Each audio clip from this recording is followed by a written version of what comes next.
같이 읽도록 하겠습니다. 요한계시록 3장 19절부터 22절까지입니다. 무릇 내가 사랑하는 자를 책망하여 징계하노니 그러므로 네가 열심을 내라 회개하라. 볼지어다 내가 문 밖에서 두드리노니 누구든지 내 음성을 듣고 문을 열면 내가 그에게로 들어가 그와 더불어 먹고 그는 나와 더불어 먹으리라. 이기는 그에게는 내가 내 보좌에 함께 앉게 하여 주기를 내가 이기고 아버지 보좌에 함께 앉은 것과 같이 하리라. 귀 있는 자는 성령이 교회들에게 하신 말씀을 들을지어다. 아멘. 제목은 이렇게 정해 주셨습니다. 따라해 주시면 고맙겠습니다. 기도, 보수함, 수리하고 고친다는 뜻. 즉 우리가 주님 앞에 가장 중요한 건 상한 것과 부서진 것, 어둠에 있는 것과 죄 가운데 있는 것, 사랑을 받되 더 사랑하지 못하는 것, 바로 이런 허물과 약함 속에서 고쳐지는 것. 마치 성전이나 그릇을 보수하고 고치듯 우리의 심령과 믿음, 우리의 삶을 고칠 수 있는 것, 그게 기도의 은혜, 가장 위대한 기도의 은혜 중에 첫 번째랍니다. 왜? 고쳐지지 않으면 아무짝에도 못 써. 수리되지 않고서는 거할 수가 없어요. 담을 수가 없어요. 그래서 죄악 가운데 영육으로 병들고 삶의 고통과 실패의 연속과 죄와 실수, 허물로 가득한, 그래서 침몰되고 무너져가는 우리들을 기도로 불러서 그것을 고치고 수리하는 보수, 이것이 바로 기도의 은총이라고 말씀했습니다. 오늘 이 라오디게아 교회는요, 문제가 굉장히 많아요. 그리고 나중에 주님이 떠나고 버림받은, 사라져버리는 교회가 돼요. 교회 전체에도 문제가 있지만 아마도 소속돼 있는 주의 종과 성도들 하나하나가 거의 유사했었을 거예요. 그래서 오늘 주님이 이 19절 말씀을 보면은 무릇 내가 사랑하는 자를 책망하여 징계하노니 그러므로 네가 열심을 내라 회개하라 라고 하셨어요. 즉 이게 바로 이 회개가 수리하고 고치는 보수의 작업이라 이 말이에요. 그러면 방법은 어떻게 되냐? 바로 20절과 22절 말씀이랍니다. 20절에 볼지어다 내가 문 밖에 서서 두드리노니 누구든 내 음성을 듣고 문을 열면 내가 그에게로 들어가 그와 더불어 먹고 그는 나와 더불어 먹으리라 라고 말합니다. 그러면서 성령이 교회들에게 하신 말씀을 들을지어다. 자, 이 20절이 바로 기도예요. 신앙생활에 비유적인 말씀이 아니라 실제로 기도가 뭔가를, 진실한 기도가 무엇인가를, 그 과정과 결과가 기도로서 무엇을 이루는가를 요한계시록 3장 20절에 말해요. 그래서 여러분과 나는 기도를 하되 어떻게 되냐? 그 말씀을 들을 수 있어야 돼요. 볼지어다 내가 문 밖에서 두드리노니 이렇게 말씀을 합니다. 즉 나와의 간격입니다. 그게 나의 잘못이든 게으름이든 불충이든 죄든 간에 주님과 나의 간격이 나버린 겁니다. 그런데 주님께서 언제나 찾아주시고 우리를 고치고 살리시려 가까이 다가온데 무엇으로? 내 음성을 듣고 성령이 교회들에게 하신 말씀을 들을지어다. 즉 그 말씀으로 해요. 그래서 여러분의 기도는 어떤 기도가 되라? 말하는 기도가 아니라 듣는 기도부터 시작해라. 주님의 마음, 주님의 뜻, 주의 말씀을 성령 안에서 듣는 기도, 그 갈망과 겸손한 사모함을 가지고 주님께 나가는 거예요. 그리고 여러분의 하나님께 드리는 말은 그 말씀에 대한 응답인 거예요. 내가 하고 싶은 말, 찌끄리고 싶은 모든 내 속에 있는 투덜거리는 것과 상처받은 것과 해퍼볼 것 쫙 늘어놓는 게 아니에요. 우리 하나님은 그런 분이 아니셔요. 최소한 여러분의 예절과 경외함과 그리고 합당한 거룩한 질서 속에서 이 기도는 뭐냐? 예배요 섬김이라.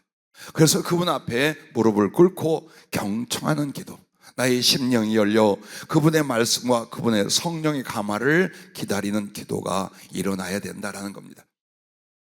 그래서 이 라오디게아 교회에 보낸 편지가 뭡니까? 주님의 말씀이에요. 오늘 주님은 편지가 아니라 성령으로 말미암아 여러분에게 직접 말씀할 줄로 믿습니다. 그러므로 첫째는 말씀의 빛과 거울로 기도하라 이겁니다. 회개로 말미암아 수리되고 고쳐지고 보수되려면 제일 중요한 기도의 순서가 바로 말씀의 빛, 말씀의 거울로 기도하라는 거예요. 그렇게 기도하라는 거예요. 그러면 무엇을 말할까요? 기도할 때 말씀으로 자기를 비추고 자세히 들여다 보아야 된다는 거예요. 왜 나는 더 주님과 사랑하지 못하는가? 왜 나는 주님의 뜻대로 못 사는가? 왜 나는 은혜가 더 없는가? 왜 나는 기도가 응답이 안 되는가? 왜 나는 거룩하지 못한가? 등등을 뭘로? 평소에는 잘 생각이 안 나고 자꾸 변명이 그것을 사로잡아 삼켜버려요. 이래서 이래, 저래서 저래. 그리고 이제 회개할 내용들을 생각하면 마음이 답답하고 힘드니까 아예 나의 생활 속에서 이걸 기뻐하고 저걸 힘쓰면서 내가 하나님께 무엇이 잘못되고 무엇을 고쳐야 하는가를 싹 밀어버리고 살아요. 그래서 심령은 점점 깊은 곳으로 떨어져 가며 그 마음은 완악하고 강팍해져서 주님과 영적 거리는 점점 멀어지기 시작합니다.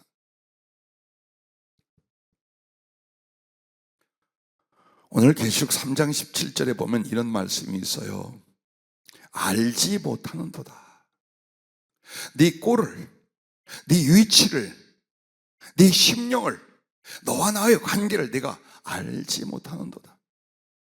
그래서 때로는 방자하게, 때로는 낙심과 절망으로, 때로는 주께서 원하지 않는 다른 방향을 주뜻인 줄 알고 가버리더래요. 그래서 주님께서 우리가 기도할 때에 이 알지 못하더라, 주님의 뜻과 주님의 마음과 주님의 말씀을 아는 것, 듣는 것, 깨닫는 것부터 기도의 머리가 돼야 되는 줄로 믿습니다. 그래서 보세요, 요한복음 1장에 예수님을 하나님의 말씀이라고 말해요. 그러면서 당신은 그 안에 생명이 있었으니 이 생명은 사람들의 빛이라. 빛이 어둠에 빛이 돼 어둠이 깨닫지 못하더라, 이렇게 말합니다. 주의 말씀은 우리에게 하나님의 생명을 안고 오는데 어둠에 있는 우리들에게 비추는 빛이 되게 하더라 이 말이에요. 그래서 그 말씀을 여러분이 다 진심으로 받으면 빛이 비춰서 어둠 속에 있는 나의 모양, 나의 마음, 나의 생김, 나의 삶, 그게 드러나는 거예요. 여러분, 이게 은혜요 복인 줄로 믿으시기 바랍니다. 자기를 모르는 사람, 그것도 허물과 죄를 모르는 사람은 구원의 여망이 없어요. 변화와 성숙, 하나님과의 사랑과 들어쓰임에 기회가 없어요. 절대 없어요. 그래서 그 주님의 사랑과 부어준 은혜로 쓰임받는 게 아니라 죽을 만큼 시련과 연단을 받는 거, 깨질 때까지, 깨달아 알고 변화될 때까지 시련과 연단으로 살다 끝난다 이 말이에요. 그러니 어느 날 기도할 때 성령이 조명해 주시고 하나님 말씀으로 나를 비춰보니 내 몰골을 알겠어. 내 영혼의 모습을 알겠어. 하나님의 은혜와 그 나를 향한 소망 앞에 난 어떻게 불충하고 어떤 죄, 내 기질과 성품은 어떤지, 내 인간관계는 어떤지, 내 나름대로 예배라든지 하나님을 섬기는 태도나 중심은 어떤지, 이걸 보아야 돼요. 설교로 듣거나 남에게 들으면 여러분은 삐치거나 졸아버려. 못 들은 척하려고. 그런데 마음속에 성령의 감동으로 하나님 말씀이 비춰지면 그때는 어때요? 울고 불고 깨지고 부서질 수 있어요. 그래서 여러분이 말을 많이 하려고 하지 마라. 나중에 해라. 그러나 이건 또 달라요. 시간차는 내가 하나님께 부르짖고 기도하다 보면 깨닫고 들리고 생각나기 시작할 수 있어요. 다만 여러분이 사모하는 순서는 나의 말을 통과시키려는 그 열심보다 하나님의 뜻과 말씀을 들으려는 갈망이 우선돼야 된다. 기도는 이걸 지금 말하는 것입니다. 그리고 야고보서 1장 22절부터 보면 이렇게 말씀합니다. 너희는 말씀을 행하는 자가 되고 듣기만 하여 자신을 속이는 자가 되지 말라. 누구든지 말씀을 듣고 행하지 아니하면 그는 거울로 자기의 생긴 얼굴을 보는 사람과 같아서 제 자신을 보고 가서 그 모습이 어떠했는지를 곧 잊어버리거니와. 자유롭게 하는 온전한 율법을 들여다보고 있는 자는 듣고 잊어버린 자가 아니요 실천하는 자니 이 사람은 그 행하는 일에 복을 받으리라 라고 말합니다. 여러분, 거울을 왜 보십니까? 두 가지예요. 거울아 거울아 누가 우리 중에 제일 이쁘냐? 그건 재정신이 아니고, 보면서 고칠 것을 고치고 단장할 것을 단장해야 하기 때문에 거울로 자기의 모습을 보되, 더 예쁜 것을 예쁜 척 하는 것보다는 흉이 되지 않고 부끄러움이 되지 않으려고 더 거울을 보고 여러분이 단장을 하고 고치는 줄 알아요. 하나님 말씀이 빛이 되고 거울이 되게 하라. 즉 거울이 된다는 건 뭐냐? 그 말씀을 깨달은 바를 나에게 적용하는 거예요.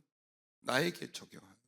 마음을 다하고 목숨을 다하고 힘을 다하고 뜻을 다하여 주 너희 하나님을 사랑하라. 둘째 이와 같으니 네 이웃을 네 몸같이 사랑하라 라는 성경 구절이 있지요. 이 뜻은 무엇이며 원어로는 무엇이고, 이런 내용으로 우리가 그거 말고 너한테, 내 자신에게 그 말씀을 갖다 거울로 보는 건 뭡니까? 주님을 사랑하는 건 마음과 목숨을 다해 힘과 뜻을 다하는. 그런데 나는 마음도 다해 본 적이 없어요. 목숨은 아예 바칠 생각 없었고, 힘? 야, 이거 아니었어. 신앙생활 혹은 주의종으로 가는데 이따위로 사는 게 아니로구나 하고 그 말씀에 비추어 아주 떨어져 미치지 못하는 나의 못남이나 완악함을 발견해내는 거예요. 거기서 이웃을 네 몸같이 사랑하는 말씀 얼마나 달고 달게 들었어요. 그런데 도전과 적용이 안 일어나. 네 이웃을 네 몸같이. 그럼 내 몸을 얼마나 아낍니까? 어떤 사람은 너무나 아껴서 달마다 씻고 닦고 바르고 약 바르고 영양제 해요. 또 어떤 사람은 너무나 아껴서 안 씻읍시다 그냥. 때 일어나면 꾹꾹 눌러서 내 살아 이런 사람도 있어. 어쨌든 자기 몸처럼 사랑하고 아끼는 존재는 없는데, 나는 내 믿음의 교회 형제들과 이웃들에 대하여 어떤 마음과 생활을 하고 있는가, 그게 확 가슴 속에서 아픔과 죄스러움으로 올라와야 돼요. 그게 바로 기도할 때 주의 말씀을 내게 비치는 빛과 거울로 나를 볼 수 있는 거예요.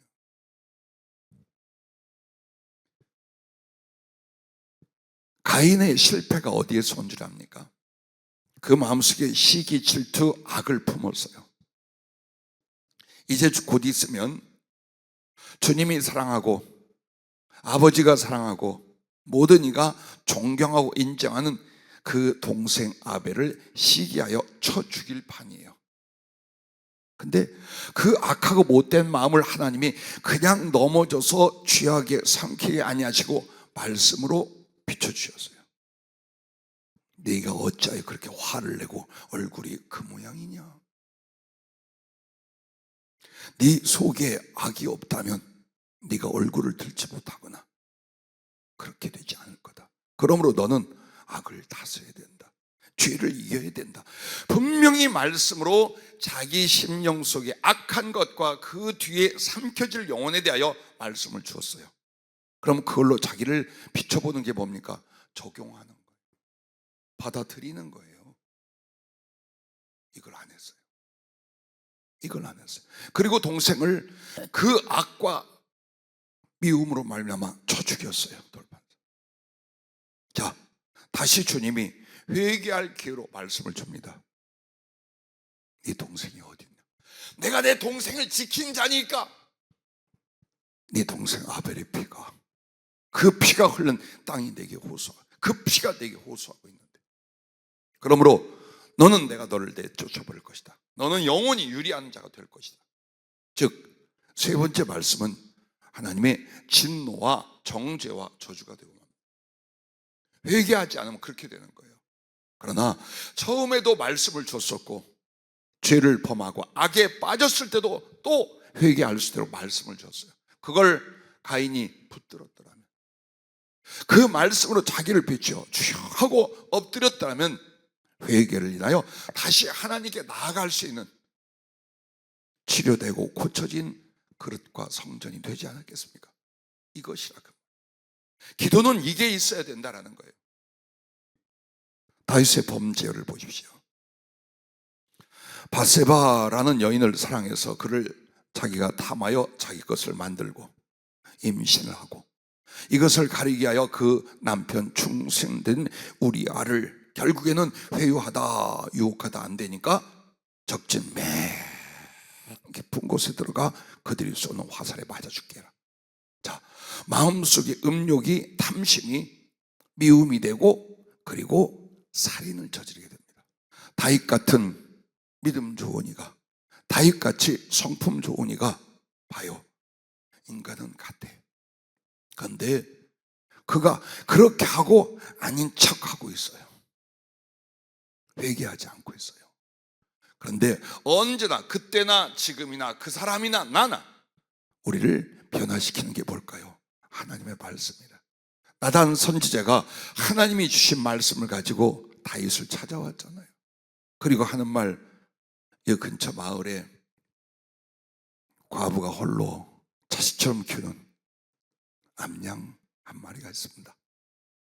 근데 부자가 자기 집엔 양이야 소야 잔뜩인데 자기 집에 손님이 왔다고 그 과부의 암양 새끼를 뺏다가 잡아 먹고 먹여버렸습니다. 이런 세상에 XXX 곱하기 XX란 놈이 있냐? 내가 저를 확 쳐 죽여버려. 왕이여, 당신입니다. 하나님께서 당신을 사울의 집에서 건져 왕이 되게 하고 무엇이 부족하다면 더 주셨을 것이라고 말씀합니다.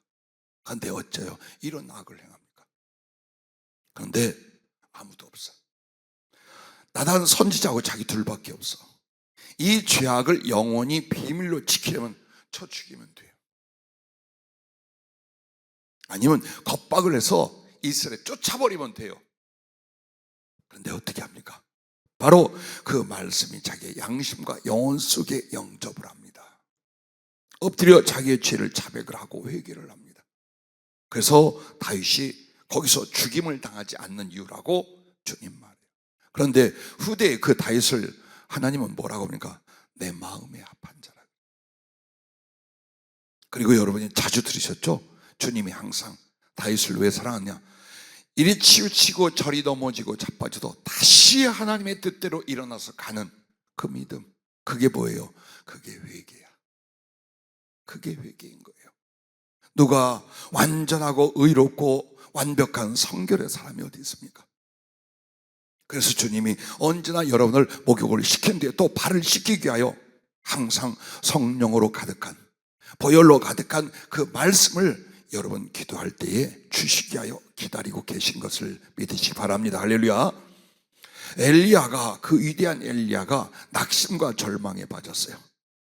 이 정도 기적을 일으키고 이 정도 하나님께서 강력하게 행하여 이 정도로 가서 사단의 앞잡이를 쳐 죽여버렸으면 아합과 이세벨이 두려워하고 회개할 줄 알았어요.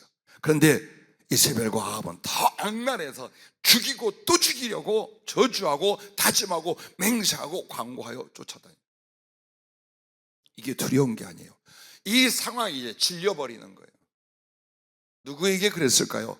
저것들에게 낙심한 게 아니라 하나님을 향하여 낙심한 거예요. 어찌 저 악한 것들을 그냥 놔두십니까? 종이 목숨을 10개라도 바쳐가면서 그렇게 충성하고 그렇게 하나님의 역사가 일어났건만 아직도 저 모양입니다.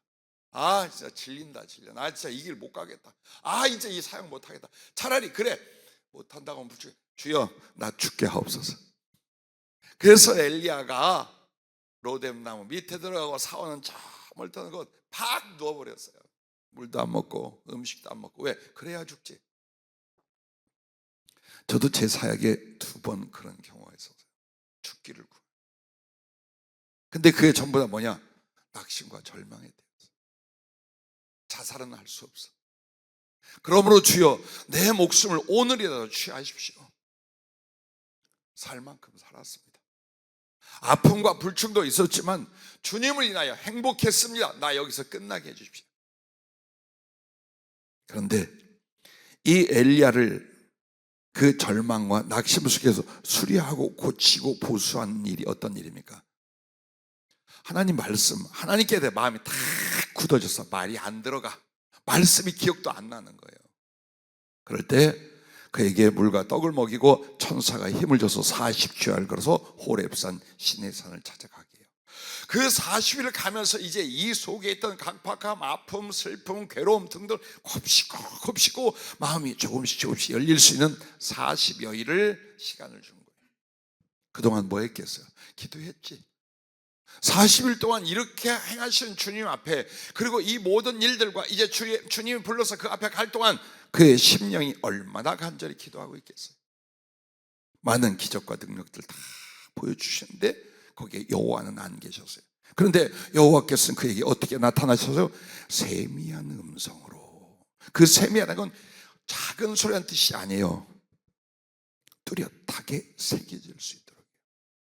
엄청난 기적과 천둥 소리는 아니지만 절대로 잊을 수 없는, 지울 수 없는 또박 주님 말씀하는 거예요. 그 말씀이 뭡니까? 그의 마음을 받아주시면서 동시에 뭐라고 합니까? 이 절망적인 상황 아니다. 내가 아합과 그 집을 칠 것이다.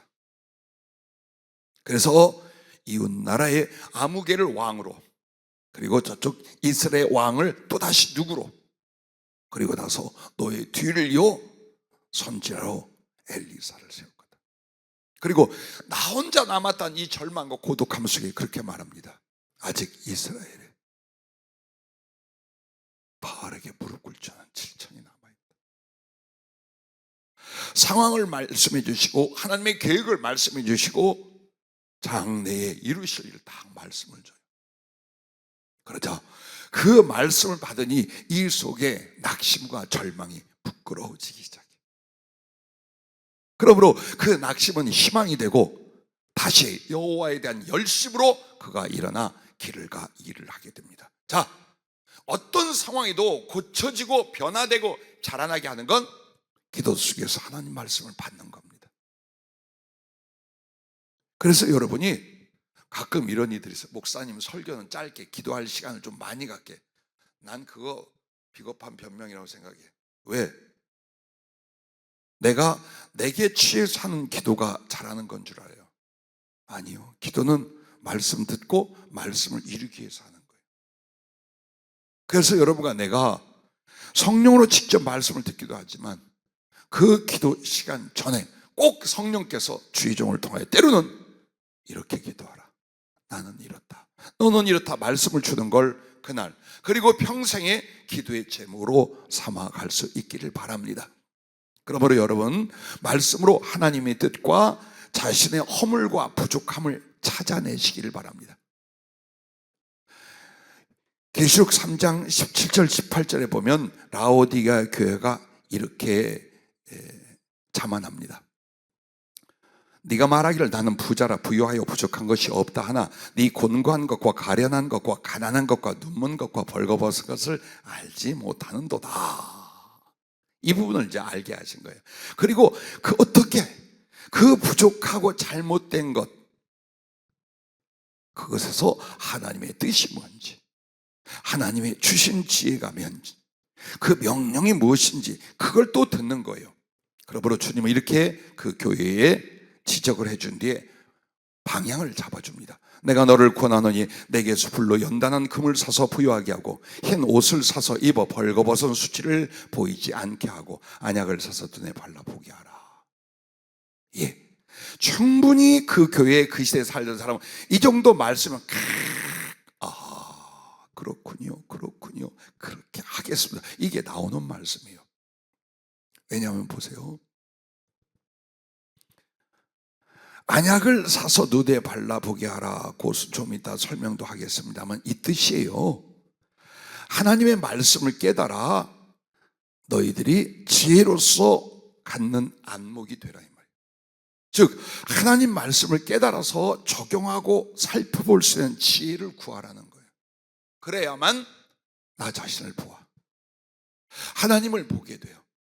그분의 섭리와 그분의 계획과 그분의 기뻐하심을 알게 된다 이거예요. 근데 내 나름대로 말씀이 있어, 기도가 있고 예배가 있어. 그런데 눈이 멀어 있어요.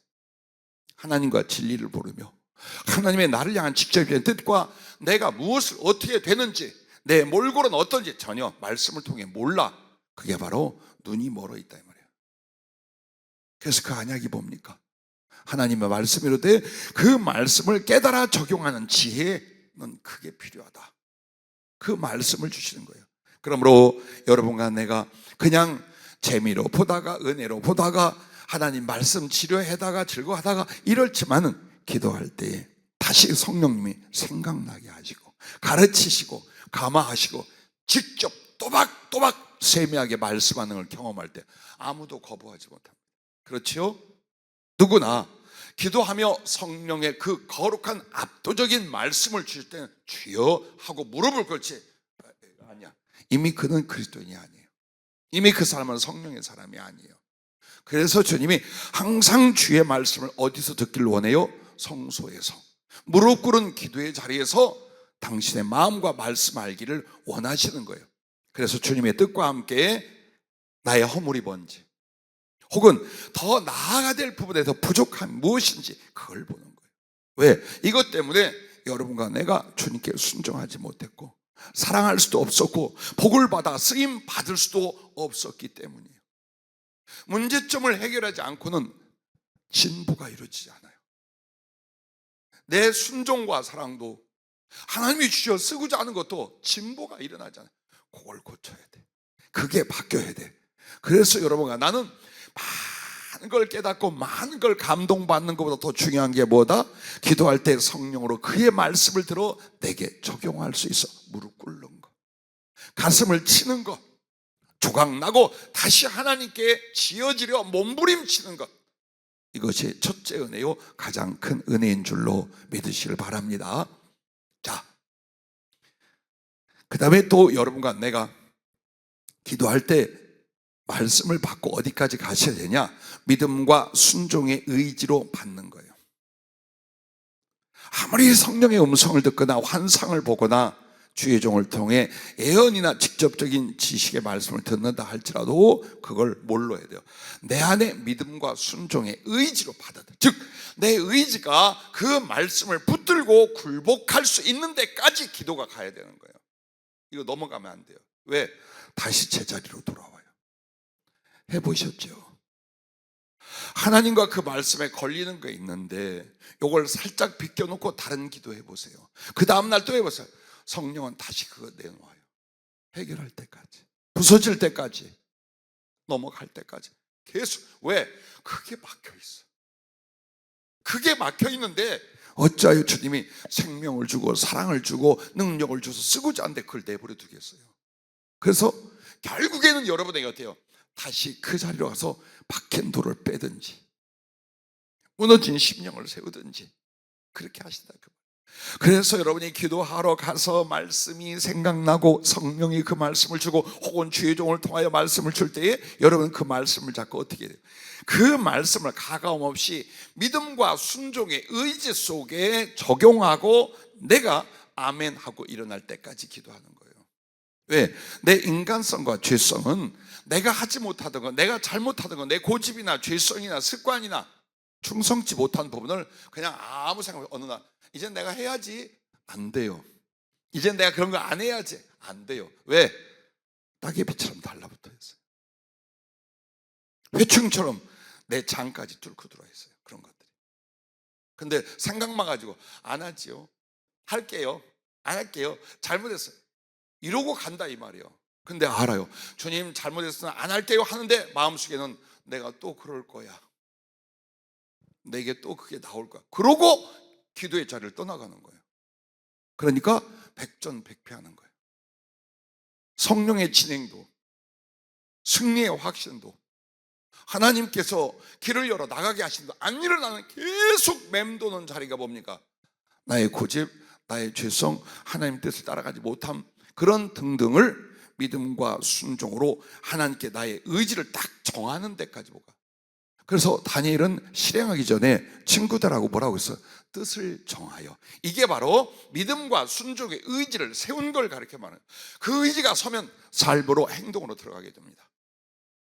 근데 그것은 홀로 작정으로 안 되고 언제? 기도할 때 말씀과 성령의 도우심 앞에서만 되더라 이 말이에요. 그래 여러분의 기도는 문제점, 나의 잘못과 부족한 거가 내가 변화된 어느 부분을 말씀을 통하여 깨달았고 생각이 나면 그것에 대하여 내가 넘어가고 주님이 믿으라 하는 부분에 믿고 순종하는 부분에 대해서 이 속에서도 아멘 하고 아니오가 일어나지 않는 데까지 기도를 하라 이 말이에요. 거기까지. 그러기 전에는 일어나지 마라. 여러분 기도할 때 제일 우리 약하게 만든 게 뭐냐? 나 오늘 30분 기도할 거야, 나 오늘 20분 기도할 거야, 이 부분이에요. 왜? 그렇게 기도하면 기도 충분히 했다고 생각해요. 그게 아니에요. 심령이 바뀔 때까지.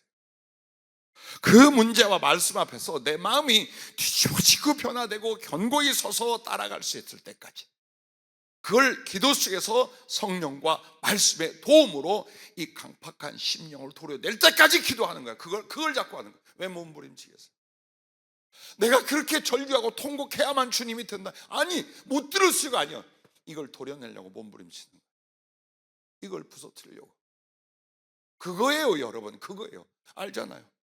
얼마나 식어져 있는지, 얼마나 강팍해져 있는지. 십계명은 겨우 넘어가지만 주님에는 사랑이 없어, 열심이 없어, 영혼에 대한 긍휼과 자비가 없어, 복음을 전하거나 영혼을 살려야 큰 충성과 헌신도 없어, 예배도 기도도 감동이 없고 성령의 은혜가 없어. 자, 당장 쳐 죽일 죄는 아니야. 그래서 그냥 넘어갔어요.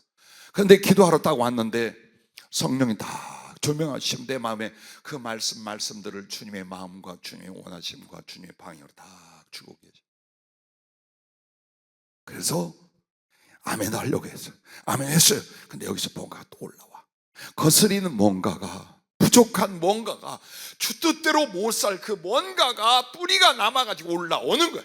이걸 죽여버려야 된다. 이걸 태워버려야 된다. 이걸 뽑아내야만 내가 한치만큼이라도 주께 대한 믿음과 사랑이 생겨. 내가 요만큼만이라도 당신에게 더 가까이 갈 수 있어. 그걸 기도 속에서 하는 거예요. 기도해서 그걸 제거하고 부서지지 못하면, 그래서 믿음과 순종의 의지에 아멘이 나오지 않으면 똑같은 생활이 반복이 돼요. 수십 년 그렇게 살았는데 이제 남은 때를 또 그따위로 살게는, 아니요 주님 절대 그럴 수 없습니다. 근데 내 마음이 너무 처져 있고 낙심해 있고 너무 강팍하고 혹은 쩔어 있는데 어떻게 할까요? 주님 살려주십시오. 우리 청년회장 주희가 나한테 카톡하고 사진하는데 이렇게 갑자기 온 거예요. 밤에 살려주세요 목사님. 아니 무슨 일인가 싶어가지고, 아니 이게 뭐야 자세히 했더니 잠깐만 벌레가 방에 나타났어. 그래 그 벌레 보고 너무나 무서워가지고 살려주세요 목사님 찍어서 보냈어. 주님께 그 마음으로 기도하면 살아나. 진짜 그런 간절함으로 하나님을 의지한다면 우리에 있는 고집, 성품, 기질, 부족한 것 변화될 수 있는 줄로 믿습니다. 그래서 여러분의 기도는 믿음과 순종의 의지로 아멘 하고 아니오가 없는 상태까지 은혜를 구하면서 가라 그 말이에요. 그래서 여러분과 내가 기도할 때 그 관원 부자 청년과 그리고 삭개오를 비교하는 이유가 그거예요. 둘 다 돈에 미쳐 있었어요. 물질에 미쳐 있었어요. 근데 둘 다 영생을 얻고 하나님 앞에 살고 싶었어요. 그래서 부자는 나름대로 계명을 지켰기에 회개와 자기의 부족한 걸 모르고 예수님께 딱 나가서 영생을 얻으려면 어떻게 됩니까? 그러다가 네 한 가지 부족한 것, 그 물질이 굉장히 많아요. 큰 부자예요. 그런데 그걸로 말미암아 뭘 이루지 못하여 하나님의 뜻 가운데 사랑하는 일, 주님의 자비로 사랑하는 일, 그리고 욕망과 탐심을 넘어가는 이 순종, 이게 안 되고 있었던 거예요 이 사람에게. 그래서 주님이 말씀을, 너 그거 다 팔아 처분해서 가난한 사람 구제하고 나를 따라와. 그래야만 하늘의 보화가 네게 있어. 이 말씀을 왜 줬을까요? 방법을 준 거예요. 영생 얻을 방법. 지금 한 가지 부족한 걸 어떻게 타게 하여 저 성숙함과 온전함으로 올라갈 수 있는가를 가르쳐주는 말씀이었어요. 그런데 그 말씀보다, 그 하나님의 지혜와 하나님의 약속보다 더 중요한 뭐예요? 돈이었어요. 큰 부자였기에 근심하여 주님을 떠나가더라. 이렇게 나와요. 삭개오도 그 돈 때문에 미쳐 살았어요. 근데 어느 날부터 이 사람이 살 방법이 뭐냐? 돈을 가지고 이것저것 제거하는 게 아니고 내 나름대로 잘 믿는다고 한 게 아니라 자기의 죄와 자기의 허물과 자기의 양심의 비뚤어짐을 인하여 아픔이 와서 성전에 가서 날마다 기도하기 시작했어요. 주여, 나는 죄인이로서, 나는 죄인. 그 애통해 하는 가슴 속에 이제 어때요? 하나님의 말씀을 만나면, 하나님의 말씀을 준다면 그가 기꺼이 영접하고 순종할 수 있는 상태로 가물가물 커가고 있었던 거예요. 그렇게 기도하고 있는 가운데 주님이 아시고 여리고로 삭개오를 만나러 가서, 삭개오야, 오늘 내가 너희 집에 유하게 됐다. 이게 너무나 즐겁고 신나게 예수를 영접합니다. 그리고 주님의 눈빛만 보고도 그분의 마음을 이미 그가 목소리로 말하지 않아도 예수님의 가슴과 예전에 예수님이 어떤 말씀했던 그것들이 가슴 속에 확 와요. 주님, 명령을 받아서가 아니에요. 복종이 아니에요. 자원한 사랑으로, 주님, 내 재산의 절반을 가난한 사람에게 나눠주겠습니다. 내가 억울하게 한 것이 있다면 4배로 갚겠습니다 하고 깔끔하게 그 순종과 사랑을 이루는 거예요. 이게 어디서 왔어요? 기도 속에서 왔어요. 어디서 왔어요? 그 기도 속에서 말씀이신 주님이 우리에게 말씀을 나타내실 때에 기꺼이 영접하는 이 부분에서 이르다는 거예요. 많은 사람은 성령 충만이나 주님과의 친밀함이 어디서 폭포수같이 어느 날 부어진다고 생각해요. 그렇지 않아요. 이 매일매일 작은 기도 속에서 주님의 마음을 들으려 하고 그의 말씀을 영접하세요. 그리고 내가 그렇지 못한 것과 부족한 것들을 자꾸 드러내서 깨고 부수되 여러분 이제부터는 어떻게 됩니까? 그래서 말씀의 빛과 거울로 기도하되 이번에는 두 번째가 이거예요. 성령의 도우심으로 보수하라라는 거예요. 예, 듣고 깨달았고 양심에 찔렸고 그리고 희망해요. 내가 그렇게 되기를. 그런데 나의 연약함이, 나의 죄성과 인간성이 그걸 다 자꾸 놓치라.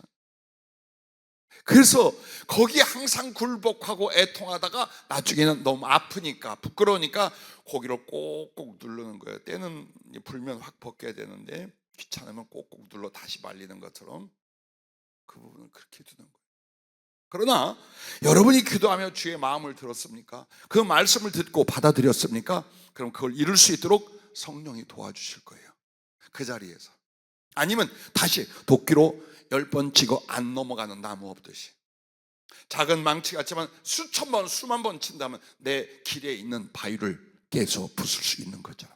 아니요, 그보다 더 크게 가로막혀 넘어갈 수 있는 산을 들어서 바다에 던지려 하면 던져진 역사가 여러분의 기도 속에, 믿음 속에 성령의 도우심으로 일어날 줄로 믿으시길 바랍니다. 그래서 19절에 물은 내가 사랑한 자를 책망하여 징계하더니 그러므로 네가 열심을 내라, 회개하라 라고 말합니다. 그때에 내가 정말 회개하는 것이 고치는 것이요, 회개의 열매가 수리되는 것이 하면 그렇게 하려 몸부림을 쳐 기도할 때 나의 약함, 나의 갈등을 여러분은 낙심으로, 변명으로 앞세우지 말고 그러므로 성령님 도와주세요. 성령님을 솔직히 인정하고 더욱 사모하고 의지하세요. 이제는 여러분의 신앙은 이론이 아닙니다. 성경 지식의 이론이 아닙니다. 그 성경 지식의 말씀을 나의 인격과 삶의 적용에 들어가야 됩니다. 그게 능력입니다. 성경 누가 몰라요? 설교할 때 말하면 여러분 다 알잖아. 그 내용이 어디 있고 어디 써 있고 뭐는. 중요한 건 그 말씀이 내게 이루어지는 능력, 여기로 들어가야 돼요. 기도 속에서 이 부분을 이룰 수 있고 이루어야만 한다는 것을 잊지 마시길 바랍니다. 에베소 3장 16절에 이런 약속의 말씀이 있어요. 그의 성령으로 말미암아 너희 속사람을 능력으로 강건하게 하시오며. 이 에베소 교회를 향하여 기도하는 사도 바울의 기도 제목 맨 먼저가 뭐냐? 그의 영광의 풍성함을 따라 그의 성령으로 말미암아 너희 속사람을 능력으로 강건하게 하시오며 라고 말합니다. 이 말씀을 기도에 적용하면 이거예요. 우리의 죄성과 우리의 연약함이 가득해요. 근데 주님 앞에 그 말씀을 닫고 어떻게 해서도 복종하려 하고 회개하려 하고 그 뜻대로 나를 들으려고 한단 말이에요. 그러면 그 연약한 심령을 성령의 능력으로 강하게 만들기 시작합니다. 그 거룩한 능력으로 강하게 만들어가기 시작한다면 죄에 대하여, 약함에 대하여, 인간적인 애정이나 집착에 대하여, 헛된 욕망에 대해 어때요? 그게 깨지고 부서지죠. 성령의 능력으로 심령이 강해진다는 건 아주 독해지는 의지력을 말하는 게 아니에요. 주님을 향하여 절대 복종할 수 있고, 사랑할 곳에 사랑할 수 있고, 믿을 때 믿을 수 있어. 그러나 시험과 유혹이 올 때 어때요? 저리가 이런 거, 이까지 이렇게 뭐라고 할 수 있는 마음을 성령의 능력으로 우리의 속사람을 강건하게 하는 거야. 이게 기도 때 일어나는 거야. 기도 때 여러분이 그걸 믿으셔야 돼요. 아무리 천만건 같은 무거운 마음으로 왔어도, 그래, 기도 속에서 성령이 도와주셔서 다 털어버리게 할 거야. 나로 이기게 할 거야. 나로 변화되게 할 거야. 그걸 여러분이 믿고 성령을 의지해야 돼요. 근데 안 믿잖아요. 계속 패배하고 갑니다. 절대 여러분을 기도는 해도 자기를 못 이기고 못 만들고 못 드리게 됩니다. 여러분의 믿음은 주께서 주시는 성령이 누구십니까? 아버지와 주님의 영이에요. 즉 주님 자신이에요. 말씀의 영이에요. 나를 도우시려고 보내시는 보혜사 성령이에요. 진리의 영이에요. 생명의 영이에요. 능력의 영이에요. 죄악을 소멸하고 의를 세우는 영이셔요. 어찌 내 작은 믿음의 기도를 안 들어주시겠어요? 그러므로 기도응답은 그날 성령의 도우심으로 여러분이 변화되고 성숙하고 깨지는 것, 여기서부터 응답을 받으셔야 돼요. 그리고 나가서 기다려야 돼요. 하늘과 땅의 것들이 이루어지는 일, 나가서 어디서 응답받아요? 여기서 나를 변화시키는 능력, 내 간절한 믿음으로 아픔으로 기도한 바 나를 뒤집고 깨트리는 성령의 도우신 능력을 그날 여러분은 응답받고 체험하고 변화되어 귀가할 수 있기를 주의 이름으로 축복합니다. 사실요, 내가 나의 잘못이나 못남, 주뜻대로 살지 못하는 허물이나 이런 것 속에서 어떤 것도 아니라냐, 애통함도 아니라냐, 이건 아닌데는 한데 막 가슴 절리 아파하고 부끄러워하고 괴로워하고 미치도록 몸부림치는 거 성령이 만져주시나 안 일어나요. 안 일어나요. 솔직히 말해서 주여 내가 잘못 살았나이다 이렇게 사는 게 아닌데, 몇 시야 여보? 주여. 근데 내가 뭐 기도했죠? 이래요. 이게 우리의 기도야. 그러면 성령으로 기도하는 것, 성령 안에서 기도하는 건 뭘까요? 먼저 말씀에 대한 여러분 믿음과 순종의 의지를 만들면서 그걸 이룰 수 있는 성령을 간구하고 성령을 의지해가는 거예요. 그러면 성령님이 정말 마음을 바꾸는, 마음을 감화하는 예수님의 마음으로 성결과 거룩과 능력으로 자꾸 내게 바람처럼 물결처럼 들어오는 걸 경험하는 거예요. 그렇게 해서 만들어져요. 그러기를 일주일, 그러기를 1년, 그러기를 한평생을 한다면 여러분과 내가 얼마나 성령 충만한 사람, 그 능력과 성결과 거룩함 속에 주님 가슴 깊이 올라간 사람이 됐겠습니까? 근데 그걸 못합니다. 이 기가 막힌 은총, 기도라는 그 은총 안에서 언제나 말씀과 성령은 더 예민하고 깊고 강하게 우리를 도와줄 수 있는데 방향을 모르는 거예요. 기도의 이유와 방향을 몰라 우리가 늘 연약함 속에 머물렀던 것을 인정할 수 있기를 바랍니다. 그러므로 애통함도 회개와 변화도 그 의지도 순종의 의지도 사랑의 열망도 성령이 감동하고 힘을 주셔서 이루는 줄로 믿으시길 바랍니다. 자, 그 말씀을 지시하는 성경이 에스겔 36장 26절 27절이에요. 또 새 영을, 성령님을 말하죠. 새 영을 너희 속에 두고 새 마음을 너희에게 주되 너희 육신에서 굳은 마음을 제거. 그 굳은 마음은 강팍함, 거역, 죄성, 하나님 뜻대로 살지 않은 모든 것들에 대한 고집, 이게 굳은 마음이야. 이거 깨트려 준다 이 말이야. 그래서 그것을 제거하고 부드러운 마음, 온유로 순종하는, 자원하여 사랑하는, 이게 바로 부드러운 마음이에요. 그것을 줄 것이며 또 내 영을 너희 속에 두어 너희로 내 율례를 행하게 하리니 너희가 내 규례를 지켜 행할지라. 즉 하지 못할 걸 알면서 말씀 주는 게 아니라 이 말이에요. 절대로 이루지 못할 그 내용을 주님이 약속으로 주는 게 아니라 이 말이에요. 그 말씀을 주고 그 말씀을 이룰 수 있도록 새 영, 성령을 너희에게 주어서 마음의 변화를 일으키고 삶을 성취하게 한다. 성령님의 주신 이유, 성령님의 거룩한 능력과 역사의 내용이 바로 이 부분이라는 거예요. 그래서 이제는 여러분과 내가 변명도 하지 말고 낙심도 하지 말아야 돼. 부끄러워도 하지 말아요. 그냥 하나님 말씀 딱 들으면 내가 이게 안 돼서 어림도 없이 부족했네. 이건 내 죄야. 왜 난 이렇게 간사하고 비겁하고 이렇게 약하고. 괜찮아요. 다 고백하세요. 인정하세요. 그리고 성령을 의지하여 깨지고 부서지기 위하여 기도할 때 그분의 긍휼과 능력이 여러분을 덮어 변화시켜 주실 줄로 믿습니다. 자, 그 다음에는 마음의 변화, 즉 회개와 그 확정까지 이제 계속 성령의 도움으로 기도하는 거예요. 그래서 3장 19절 말씀처럼, 자, 우리가 그전에는 어떤 사람이었어요? 이런 사람이었어요. 내가 네 행위를 아노니 네가 차지도 아니하고 뜨겁지도 아니하고 네가 차든지 뜨겁지도 하기를 원하노라. 네가 이같이 미지근하여 뜨겁지도 아니하고 차지도 아니하니 내 입에서 너를 토하여 버리라. 아주 흉악한 죄보다도 이 부분이 뭘까요? 너는 믿음도 그렇고 사랑도 그렇고 예배도 그렇고 기도도 그렇고 네 인생도 그렇고 어째서 사랑이 없냐? 내게 그 사모함과 열정이 없냐? 나는 너를 향하여 아주 불타고 미칠 것 같아. 야, 너 참나 참. 너 뭐야 그게? 계속 너 이러면 나 제일 싫어하는 게 뭔 줄 아니? 미지근한 물이야, 식은 커피야, 김 빠진 맥주야. 모르겠어요 그건? 그 말을 하는 거예요. 정말 기쁘게 삼킬래도 넘어갈 수 없는 영적 상태가 온다 이거. 너한테 그때는 토하여 내친다, 토해버린다. 그걸 말씀하고 있는 거예요. 그래서 여러분과 내가 그 뒤에 어디까지 가야 되는 거예요? 네가 열심을 내라, 회개하라. 그 열심이 뭘까? 정말 사랑의 열정, 진실하고 간절한 사랑의 열정이 영혼 안에, 삶 속에, 예배 안에, 충성 안에 일어나야 된다. 그걸 말하는 거예요. 그러니까 여러분과 나도 마찬가지예요. 내가 처음 사랑을 잃어버렸어요. 처음 사랑이 7배가 내게 불탈 때까지 성령을 의지하여 기도하는 거예요. 내 충성에 대충 적당히 희생 안 하고 고생 안 하는 것만 취하고 있어요. 이게 뭐야 이게 도대체? 그걸 여러분이 생각해요. 이건 정말 하나님과 내 양심에 부끄러운 것이다.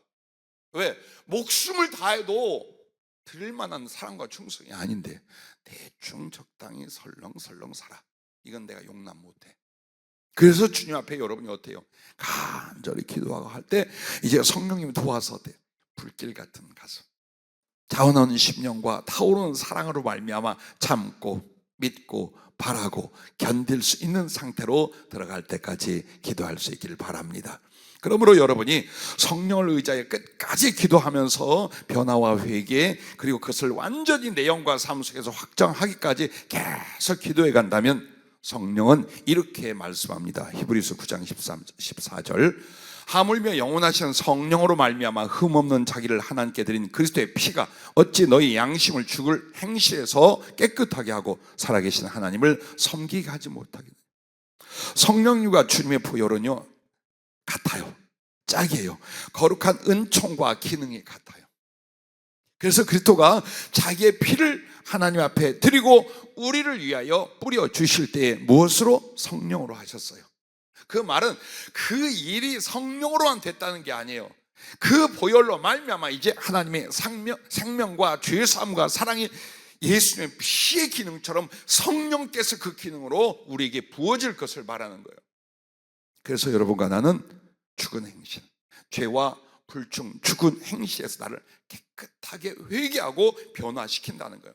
그래서 자원하여 즐거운 사랑의 열정으로 하나님을 섬기게 만드는 게 주의 보혈이요. 그 예수의 십자가의 피는 하나님의 성령으로 나를 죄를 씻고 살릴 정도만이 아니에요. 모든 사랑과 열정과 능력으로 주를 섬겨 순종하고 충성할 수 있게 만든 거룩한 능력을 기도할 때 부어줄 줄로 믿으시길 바랍니다. 그러므로 여러분과는 하나님께 대한 사랑의 순종, 그리고 형제와 이웃들에게는 거짓없는 진실하고 뜨거운 사랑, 이게 이제 기도 속에서 만들어가는 최종적인 회개 변화의 방향이에요. 그걸 여러분과 나에게 베드로전서 1장 21절 23절은 그걸 약속해 주고 있습니다. 그러면 자, 여러분과 내가 기도의 응답과 심령이 이제 회개하고 수리되고 보수됐어요. 어떻게 알까요? 그걸 우리가 어떻게 알 수 있을까요? 그래야 이제 내가 회개의 열매를 이루었구나. 나름대로 지난날에 잘못되고 부족한 부분이 이렇게 고쳐졌구나. 그러므로 그 다음 단계를 들어가는데 이것은 이렇게 말씀했어요. 따라해 주시기 바랍니다. 성령의 열매로 나타난다. 성령의 그 도우심이, 성령의 그 거룩한 능력과 성결케 하신 역사가 우리를 씻고 회개케 하고 수리하고 나면 그때부터는 예수님의 성품과 성령의 열매가 친히 내 안에서 주님과의 친밀한 사랑이 교통 안에 열매를 맺어가는 거야. 내 마음속에 사랑이, 기쁨이, 평화가, 그리고 모든 일과 사람을 대하여 사랑하게 하여 넉넉히 오래 참을 수 있어요. 불쌍히 여기고 자비를 베풀 수가 있어요. 옳은 게 무엇인지 내 영혼도 양심도 항상 사람과 하나님께 바르게 조절할 수 있어요. 그리고 하나님께는 기쁨으로 순종을, 영혼들에게는 너그러움으로 말미암는 온유를, 그리고 무엇보다도 이 충성은 이 말씀이에요. 하나님께 대한 열심도, 내가 해야 될 일에도, 그리고 영혼을 구원하고 사랑하는 일에도 성실하고 기쁘게 이걸 감당하는 거예요. 그게 충성이에요. 어떤 사람은 마음은 원의로 돼 몸이 안 따라와요. 기도해야 되는데, 전도해야 되는데, 나눠줘야 되는데, 누군가를 돌봐줘야 되는데, 내가 또 이렇게 살아야 돼. 안 돼. 뭐가 나를 잡아당기고 주저앉게 만들고 낙심하고 힘들고 지치고 마음은 원인데. 그런데 여러분께서 성령으로 치유되고 변화되고 회개하고 일어나잖아요. 아니요, 발떡 일어나서 기쁘게 그 일을 하게 돼 있어요. 그게 충성이에요. 제발 기도들 좀 하세요. 아니요, 목사님 언제 오십니까? 우리 2시간째 기도하고 있습니다. 이렇게 된다 이 말이에요. 복음 전도 제발 이번에 우리 행사로 합시다. 석 달 동안 기도하고 말이야, 찾아서 그거요 많이 전도하기 위한 것도 있어요. 그러나 부정적인 거야. 하도 안 하니까 그냥 냅뒀더니 전도들을 안 하고 살아. 이거 하나님이 우리 아니야. 그래서 전도주의를 정하기 위하여 몇 달 동안 기도하고 훈련하고, 이게 좋은 면도 있지만 때로는 어때요? 부끄러운 거예요. 왜? 1년 내내 그래야 돼요. 1년 내내 우리의 심령과 활동이 전도주간 같아야 돼요. 근데 그게 뭘로? 변화되고 회개하고 열매 맺는 성령의 은혜는 그런 충성과 성실을 가져오게 만드는 거예요. 그리고 그 끝이 뭡니까? 성령의 열매, 절제예요. 저는 절제를 못해서 사랑하는 것도 절제 못하고 아닌 것도 절제 못하고 냉철함도 유지하지 못했어요. 그러나 이제 어때요? 예와 아니오가 하나님의 분명한 거예요. 하나님의 뜻이 아닌 것에 대해서 어떤 위협과 손해를 본다 할지라도 아니요 할 수 있는 거예요. 그게 절제야. 동시에 주님이 원하시면 기꺼이 아멘 하는 거예요. 그 부분이요. 그러니 가슴 속에 이런 성령의 열매는 어디에서 와요? 기도와 말씀으로 말미암아 여러분과 내가 회개하고 부서지고 다시 성령과 말씀으로 수리되었을 때에 그 보증과 그 결과가 성령의 9가지 열매, 즉 주님이 내 안에 들어오셔서 먹고 마시는 거룩한 교제의 그 증거가 바로 성령의 9가지 열매예요. 이게 기도 속에 날마다 이루어지는 거예요. 자, 그렇게 해서 여러분과 내가 이제 기도로 말미암아 보수하고 고쳐 회개를 이루어갔어요. 그러면 이제 그 결실들이 우리 안에 어떻게 나타나냐? 첫째가 뜨거운 사랑의 열심이 일어납니다. 이 미지근하여 주님이 역겨워하던 그 교회나 개인의 심령 속에 뭐가 있나요? 주님이랑 순수하면서도 간절하고 뜨거운 사랑이 막 타오르기 시작하는 거예요. 그 순결하고 거룩한 불이 왜 아니라 다 덮어놓은 거예요. 불이 일어나려고 하면 걷다가 음식 던지지, 거기다 쓰레기 던지지. 여러분 이거 아십니까? 어린 시절 저기 시골에서 개울이나 논에서 썰매 타보더라고요. 타다가 깨지면은요, 발 다 젖고 옷 다 젖어요. 그럼 어떻게 돼? 집에 가면 혼나니까 옆에다가 나무 주사 모닥불 펴서 다 말리고 가야 돼. 이제 저녁이 돼서 가야 되니 불이 오래 나와서 안 꺼지네. 어떻게 껐어? 그치? 전부 다 모여 왁 해가지고 쉬 껐어요. 근데 주님 앞에 고지한다니까. 우리의 심령 안에다가 그 짓을 하는 거예요. 그런데 어떻게 해서 주님의 그 순결하고 주님을 향한 뜨거운 사랑이 일어나요? 자꾸 끼얹어 버리는데 이게 어떻게 살아나? 근데 그걸 기도 속에서 성령의 도우심과 말씀 따라 우리가 회개하고 고쳐졌어요. 그러면 사소한 말씀 한마디, 작은 감정 하나의 추억 하나에도 올라. 너무 좋아요. 너무 사랑해요. 난 주님을 위해서 무엇을 다 할 수 있고 죽는 것도 기꺼이 할 수 있어요. 주님 기다려봐요. 내가 꽉 그렇게. 자, 거기까지 심령에 주님을 향한 사랑과 열심이 일어나는 열매가 있을 줄로 믿으시길 바랍니다. 그리고 두 번째가 수리된 그릇에 넘치도록 부어주시는 거예요. 성령이 환상을 하나 보여주셔요. 아주 멋진 고려 청자도 같은 푸르스름하고 장식되어 있는 유리 항아리도 같고 고병도 큰 게 있는데 너무 멋있어요. 근데 밑에가 보니까 조금 깨진 사이로 이렇게 구멍이 조금 나 있어요. 위에다가 포도주를 갖다 붓는데 쩔쩔쩔쩔 새가지고 갖다 붓고 나면 없어요. 또 누군가가 열심히 부어주고 조금 있으면 없어. 물을 부어도 포도주를 부어도 다 새버리는 거예요. 예, 우리의 심령을 보수하고 고치기 전에는 하나님이 무엇을 주시려고 해도 그렇게 됐던 거예요. 아니, 이미 주신 것들조차 우리는 낭비하고 소멸하면서도 그걸 모르는 거예요. 그냥 왜 이렇게 힘들지? 왜 이렇게 은혜가 안 되지? 왜 이렇게 괴롭지? 차라리 죽는 게 낫지. 내가 뭘 하고 살 수 있을까? 이게 다 어디서 온 거예요? 깨지고 뚫어지는 구멍, 그 그릇에 수리를 안 해. 그럼 아무리 말씀을 줘도, 아무리 성령이 감화를 하고, 아무리 주님께서 그 사랑의 섭리를 해도 다 내 가슴에서 새나가. 그러므로 외로워. 그러므로 번뇌와 갈등이 있어요. 그러므로 내 안에 항상 궁핍이야.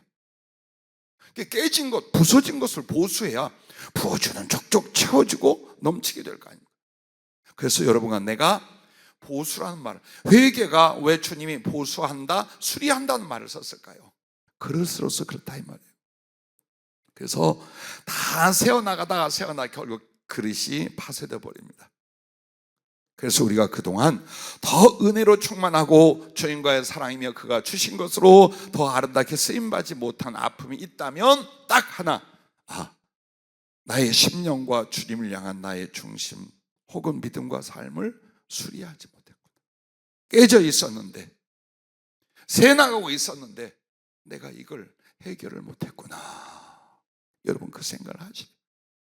그래서 이후에 무엇을 원하십니까?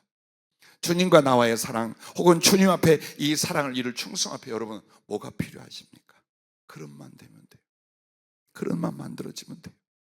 그래서 여러분과 나에게 디모데후서 2장 21절에 그러므로 누구든지 이런 것에서 자기를 깨끗하게 하면 귀히 쓰는 그릇이 되어 거룩하고 주인의 쓰심에 합당하며 모든 선한 일에 준비함이 되리라 라고 말씀하고 있는 것입니다. 마지막으로 하나님의 보좌와 그 보좌의 사랑과 영광에 이르게 하신답니다. 우리는 주님 앞에 그저 20절의 기도, 문 밖에 서 계신 주님을, 그 말씀을 듣고 따라 영접을 했어요. 그래서 나의 기도는 그분이 오셔서 고치고 바꿔놓으셨어요. 그러므로 먹고 마시면서 주님과 나의 사랑은 깊게 연걸어 갔어요. 그래서 내가 회개하고 변화될 부분에서 하나씩 수리되고 고쳐지기 시작했어요. 그러면 그 사람은 어떻게 되냐? 분명히 사랑의 아름다운 걸로, 충성의 온전한 걸로 주님을 섬겨 살아요.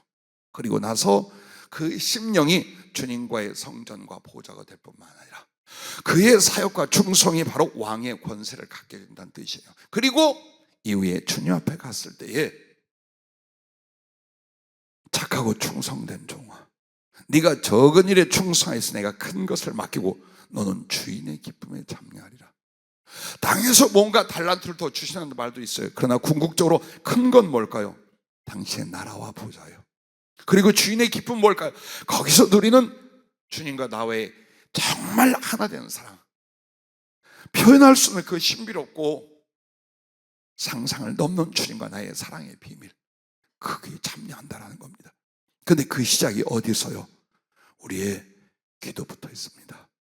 여러분과 나 절대로 이 기도를 통하여 고칠 것, 바꿀 것, 바꾸지 않는다면 주님이 도하여 내친 날이 올 수 있고, 예배소 교회처럼 정말 성령의 임재, 그 거룩한 금촛대를 옮길 수도 있다라는 거예요. 그러나 오늘 여러분과 내가 다행이라고 오늘 감사하는 게 뭐냐? 당신이 이 말씀을 깨닫게 했고 약속으로 주시고 우리는 붙들고 기도하며 이루어낼 것입니다. 기도하겠습니다.